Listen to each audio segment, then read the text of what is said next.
রুটি তৈরির এমন পদ্ধতি দেখলে আপনি চমকে উঠবেন। আপনাদের কষ্ট করে আর প্রতিদিন রুটি তৈরি করতে হবে না, ঘন্টার কাজ হবে মিনিটে। সংসার এমন একটি জায়গা, আপনি সারাদিন কাজ করে যাবেন তবুও কাজের শেষ হবে না। তবে কিছু কিছু কাজ আছে বেশ কঠিন, এই কাজগুলো করতে গেলে আমাদের সময়টাও যেমন বেশি লাগে আর খরচটাও বেশি হয়ে যায় এবং পরিশ্রমও বেশি হয়ে যায়। তো এইরকম কাজগুলো আপনি কিভাবে খুব সহজে করে নিতে পারবেন তারই দারুণ কিছু টিপস আপনাদের সাথে শেয়ার করছি। আজকের টিপসগুলো খুবই উপকারী হতে চলেছে, তাই পুরো ভিডিওটি দেখার চেষ্টা করবেন। আর পুরো ভিডিওটি দেখে যদি ভালো লাগে অবশ্যই একটি লাইক কমেন্ট করবেন। তো চলুন আজকের টিপসগুলো কী কী দেখে নেওয়া যাক। আমরা তো প্রতিদিনই দেখা যাচ্ছে মাছ রান্না করছি, তো মাছ রান্না করতে গেলে যদিও বা মাছ ভালো করে পরিষ্কার করি, এখানে মাছের চাকা থেকে শুরু করে সব কিছুই যদি পরিষ্কার করি লবণ দিয়ে কিন্তু পরিষ্কার হয়ে যায়। তবে মাছের এই মাথাগুলো পরিষ্কার করতে গেলে কিন্তু এর ভিতরে একটা বিজলে বিজলে ভাব থাকে বা এরকম একটু আঠালো ভাব থাকে, সেটা কিন্তু সহজে পরিষ্কার হতে চায় না। এটা ধুতে গেলে আমাদের অনেকটা সময় লাগে। তো মাছ আপনারা কিভাবে পরিষ্কার করলে খুব সহজে পরিষ্কার করতে পারবেন, যে সকল মাছে এরকম বিজলে বিজলে পদার্থগুলো একটু বেশি রয়েছে সেই মাছগুলোই যদি একটুখানি লেবুর রস ব্যবহার করেন তাহলে দেখবেন এই মাছের বিজলে ভাবটা দ্রুতই চলে যাবে। সেই সাথে তো আমরা একটু লবণ ব্যবহার করি, লবণ আর এভাবে একটুখানি লেবুর রস দিয়ে যদি মাছের মাথাগুলো এভাবে পরিষ্কার করেন দেখবেন কত দ্রুত এই মাছের মাথাগুলো খুব সহজে পরিষ্কার করে ফেলতে পারবেন। এক্ষেত্রে আপনাদের সময়টাও যেমন বেঁচে যাবে, কষ্টটাও কম হবে। দেখুন আমি এভাবে শুধুমাত্র লেবুর রস দিয়ে পরিষ্কার করাতে মাছের মাথার এই বিজলে ভাবটা কিন্তু খুব সহজে চলে যাচ্ছে। এখন মাথাটা জাস্ট আমি পানি দিয়ে ধুয়ে নিব। এটা অল্প সময় কিন্তু আপনারা পরিষ্কার করে ফেলতে পারবেন, আপনাদের আর অনেক সময় ধরে এটা পরিষ্কার করা লাগবে না। এক্ষেত্রে আপনাদের আরও একটি সুবিধা হবে, মাছের মাথায় যদি কোনো রকম বাজে গন্ধ থাকে সেটাও কিন্তু চলে যাবে। অনেক সময় দেখা যায় কোনো মাছ ফ্রিজে থাকলে একটা কেমন গন্ধ হয়, সেই গন্ধটাও কিন্তু এই লেবুর রসে কেটে যাবে। তো আপনারা এভাবে মাছ ধরার সময় একটু লেবু ব্যবহার করবেন, দেখবেন আপনাদের সময়টাও যেমন বেঁচে যাবে, কষ্টটাও কমে যাবে। তো কেমন লাগলো এই টিপসটি? আশা করছি আপনাদের এই টিপসটি কাজে দিবে। এবারে আমি চলে যাচ্ছি পরবর্তী টিপসে। দেখুন তার আগে দেখিয়ে দিই মাছের এখানে যে বিজলি বিজলি পদার্থটা ছিল সেটা কিন্তু একদম চলে গেছে, একেবারে ক্লিন হয়ে গেছে। আর এভাবে আপনারা ট্রাই করে দেখবেন, আপনাদের অনেকটা সময় কিন্তু সেভ হবে। এবারে চলে যাচ্ছি আরও গুরুত্বপূর্ণ একটি টিপসে। শিং মাছ তো সবাই খায়, তবে শিং মাছ পরিষ্কার করা কিন্তু খুব কঠিন। আজকে এমন একটি টিপস আপনাদের সাথে দিব যে শিং মাছ পরিষ্কার করবেন একেবারে সেকেন্ডের ভিতরে। আমরা দেখা যায় পেঁপে পাতা, পেঁপের খোসা, আবার অন্যান্য জিনিস দিয়ে আমরা পরিষ্কার করি, অনেক সময় স্টিলের মাজনি ব্যবহার করি। তবে স্টিলের মাজনি ব্যবহার করা ঠিক না। শিং মাছের ভিতরে যদি কোনো প্রকারের স্টিলের মাজনি যদি একটুখানি ঢুকে যায় তাহলে কিন্তু সেটা পেটে চলে গেলে প্রবলেম। তাই আপনারা যদি এরকম একটি ইট দিয়ে মাছটা একটু ঘষে নেন দেখবেন সেকেন্ডে কিন্তু মাছের ময়লা সব পরিষ্কার হয়ে যাবে। মাছের ভেতরের গভীরে থাকা এই কালো ময়লা সব পরিষ্কার হয়ে যাবে, একেবারে দুধের মতো সাজা হয়ে যাবে। আপনারা একটি মাছ পরিষ্কার করতে দেখবেন 30 সেকেন্ডের বেশি সময় লাগবে না। দেখুন আমি যেখানে 1 থেকে 2 বার ঘষা দিচ্ছি মাছ কিন্তু একেবারে ঝকঝকে চকচকে হয়ে যাচ্ছে।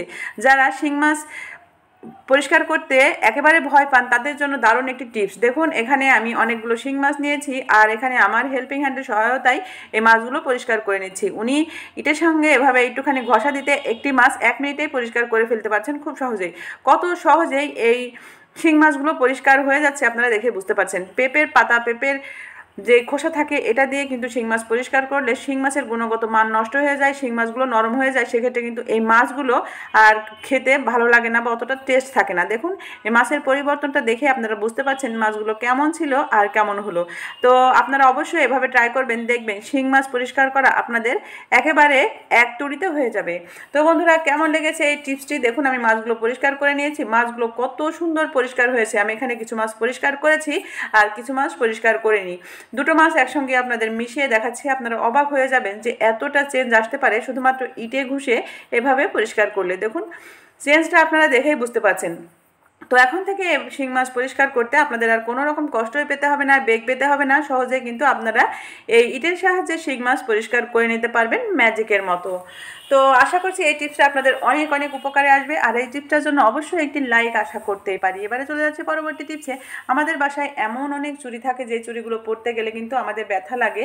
অর্থাৎ অনেক আমরা সেটের সাথে চুড়ি কিনি, যে চুড়িগুলো আমরা একসময় স্বাস্থ্য ভালো হয়ে গেলে এটা পরতে পারি না। তো সেই চুড়িগুলো পরার সময় আপনারা এভাবে যদি হাতে পলিব্যাগ মুড়িয়ে নিয়ে তারপরে পরেন তাহলে দেখবেন এই চুড়িগুলো অনায়াসে পরতে পারবেন। সেক্ষেত্রে চুড়িগুলো আপনাদের আর বাতিল করার প্রয়োজন পড়বে না। অনেক সময় দেখা যায় আমরা ম্যাচিং করে চুড়ি কিনি, কিন্তু অনেক সময় আমাদের স্বাস্থ্যটা একটু ভালো হয়ে যাওয়ার কারণে এই চুড়িগুলো আর পরতে পারি না। তো সেই চুড়িগুলো আপনারা ফেলে না দিয়ে কিন্তু এভাবে হাতে পলিব্যাগ পরিয়ে নিয়ে তারপরে চুড়িগুলো অনায়াসে পরতে পারবেন। কত সহজে পরা হয়ে গেল এই চুড়িগুলো দেখতে পাচ্ছেন। এক্ষেত্রে আপনাদের হাতেও কিন্তু কোনো রকম ব্যথা লাগবে না।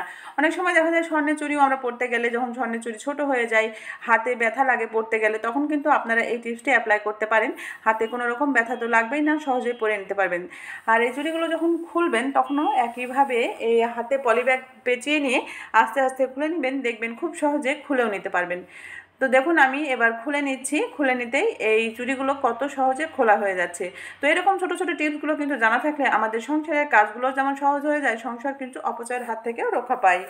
এবারে চলে যাচ্ছি সেই গুরুত্বপূর্ণ টিপসে। আমরা কিন্তু প্রতিদিনই রুটি তৈরি করছি, আমাদের প্রতিদিনই সকালের নাস্তায় কিন্তু রুটি লাগছে। তো রুটি প্রতিদিন তৈরি করা কিন্তু অনেক সময়ের ব্যাপার। সকালে আমরা এতটাই বিজি থাকি যে প্রতিদিন এভাবে রুটি বেলা সম্ভব হয়ে ওঠে না। তো আপনারা যদি একদিন রুটি তৈরি করে এক সপ্তাহ খান কেমন হয়? অনেকেই কিন্তু রুটি তৈরি করে রেখে সেটা খেতে পছন্দ করেন না। তো আজকে আমি এমন একটি টিপস আপনাদের সাথে শেয়ার করব, আপনারা এভাবে রুটি তৈরি করে কিন্তু একদম টাটকা রুটির মতো খেতে পারবেন। তো দেখুন আমি এখানে অনেকগুলো রুটি বেলে নিয়েছি। তো বেলে নেওয়ার পরে আপনারা এই রুটিগুলো কি করবেন, এই রুটিগুলো রেখে দিবেন আপনারা খাতার ভিতরে বা বইয়ের ভিতরে। তবে এই রুটি রাখতে হলে কিন্তু আটাটাকে সিদ্ধ হতে হবে অবশ্যই। আমরা যে সিদ্ধ করে রুটি বানাই সেই আটাটাই কিন্তু এখানে ব্যবহার করতে হবে। তো দেখুন আমি এখানে একটি বড় সাইজের বই নিয়েছি, একটি খাতা নিয়েছি। তো আপনারা এই খাতাতেই রাখবেন, তাহলে সুবিধা যেটা হবে এই রুটিগুলো সুন্দরভাবে থেকে যাবে। তো দেখুন এখানে আমি একটি রুটি রাখলাম, তারপরে 2 থেকে 3টি পাতা পরে আরও একটি রুটি রাখছি। এভাবে আপনারা 2-3 পাতা পর পর একটি করে রুটি রেখে দিবেন। আর এইভাবে রাখার পরে এই খাতাটা আপনারা ফ্রিজে রেখে দিবেন, দেখবেন এই রুটিটা আপনারা 3-4 দিন অনায়াসে খেতে পারবেন। রুটিটা কিন্তু নষ্ট হবে না। সেক্ষেত্রে 3-4 দিন সকালবেলায় উঠে আপনাদের নাস্তা বানানোর ঝামেলা থাকলো না।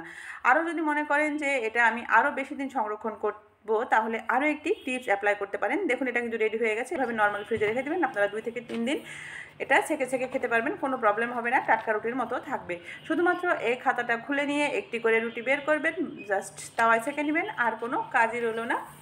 তো এবারে আপনাদের সাথে শেয়ার করছি যে 1 সপ্তাহ ধরে এই রুটি কীভাবে খাবেন। তো বন্ধুরা 1 সপ্তাহ ধরে খেতে হলে এভাবে কাঁচা অবস্থায় কিন্তু রুটি রাখা যাবে না। অনেকে ডিপ ফ্রিজে রুটি রাখেন, তবে ডিপ ফ্রিজে রুটি রাখলে সেই স্বাদটা আপনি পাবেন না, টাটকা রুটির যে স্বাদটা রয়েছে। তো আপনারা এটা 1 সপ্তাহ রাখতে হলে যেটা করবেন, এই তারপরে রুটিটা দিয়ে দিবেন, দেওয়ার পরে 1 সেকেন্ড এই পাশ এবং 1 সেকেন্ড ওই পাশ সেঁকে নেবেন। তো যখনই এক পাশ এই পাশ সেঁকে নেবেন তখনই দেখবেন রুটির কাঁচা ভাবটা চলে যাবে, রুটির গায়ে যে একটা আঠালো ভাব থাকে সেটা চলে যাবে, একেবারে শুকনো হয়ে যাবে। তখন আপনারা এই রুটিটা কিন্তু অনায়াসে একটা বক্সের মধ্যে রেখে অনেক দিন ধরে খেতে পারবেন। রুটিটার কাঁচা ভাবটা শুধু কাটিয়ে নিতে হবে, আঠালো ভাবটা যেন না থাকে। আঠালো ভাবটা থাকলে কিন্তু একটার সাথে একটা লেগে যাবে। তো দেখুন রুটিটা যখন আপনারা সেঁকবেন এরকম সাদা সাদা ভাব চলে আসবে, তখন বুঝবেন এই রুটিটা হয়ে গেছে। শুধু এই পাশ 1 সেকেন্ড ওই পাশ 1 সেকেন্ড, এতেই চলবে। তারপরে একটা পরিষ্কার বক্সের ভিতরে একটা টিস্যু পেপার বিছিয়ে দিয়ে এই রুটিগুলো ঠান্ডা করে নিয়ে যদি এভাবে রেখে দেন, দেখবেন 1 সপ্তাহ জুড়ে খেতে পারবেন। একটা রুটি নষ্ট হবে না, কোনো রকম সমস্যা হবে না, রুটিগুলো আপনারা একেবারে নিখুঁতভাবে খেতে পারবেন। তো দেখুন সবগুলো রুটি আমি এভাবে রেখে দিয়েছি। এবারে আমি একটি ঢাকনা দিয়ে ঢেকে দিচ্ছি। এভাবে আপনারা নর্মাল ফ্রিজে রেখে নিশ্চিন্তে 1 সপ্তাহ পর্যন্ত খেতে পারবেন, আপনাদের রুটি তৈরি করার ঝামেলা আর থাকবে না। তো বন্ধুরা এই টিপসটি আপনাদের